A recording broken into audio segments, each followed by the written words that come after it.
আসসালামু আলাইকুম। আমি ফাতেমাতুজ জোহরা, কর্মরত আছি এনএইচএন জুরাইনে বার্ডাসে। এছাড়াও আমি চেম্বার প্র্যাকটিস করছি লালবাগ ইবনে সিনাতে। ডায়াবেটিস রোগী কী কী নিয়ম মেনে চলবে এই বিষয়ে আমি আজকে কিছু কথা বলবো। ডায়াবেটিস রোগীর 3টি নিয়ম সবসময় মাথায় রাখতে হবে।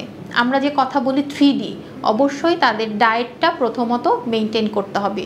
দ্বিতীয়ত ড্রাগ, তাদের ওষুধ বা ইনসুলিন যেটাই চলুক সেটা নিয়ম অনুযায়ী চলতে হবে। তৃতীয় ডি হচ্ছে ডিসিপ্লিন। ডিসিপ্লিনটাকে আমরা ভাগ করে কয়েকটা ভাগে বলতে পারি, যেমন তাকে প্রত্যেক দিন কিছু ফিজিক্যাল এক্সারসাইজ করতে হবে। আমরা বেসিক্যালি হাঁটার পরামর্শ দিয়ে থাকি। পাশাপাশি তার ঘুমের টাইমিং ঠিক করতে হবে। অবশ্যই স্ট্রেস ম্যানেজমেন্ট করতে হবে। এই বিষয়গুলো যদি মাথায় রাখা হয় তাহলে একজন ডায়াবেটিস রোগীর ডায়াবেটিস নিয়ন্ত্রণ করা খুবই সহজ হতে পারে। ডায়েটের ক্ষেত্রে যদি একটু ব্যাখ্যা করতে চাই, অবশ্যই তার খাবারটা সময় মতো হতে হবে, পরিমিত হতে হবে।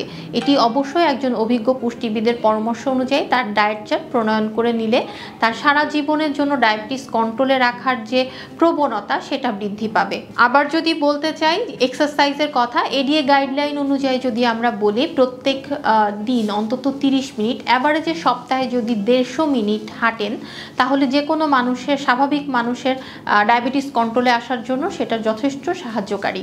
এটা ছাড়া দীর্ঘ সময় যে না খেয়ে থাকা সেটাও অবশ্যই অ্যাভয়েড করতে হবে।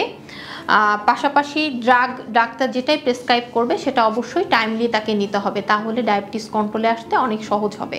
সঠিক নিয়ম মেনে চললে একজন ডায়াবেটিস রোগী এবং নন ডায়াবেটিস রোগীর মধ্যে তেমন কোনো পার্থক্য থাকে না।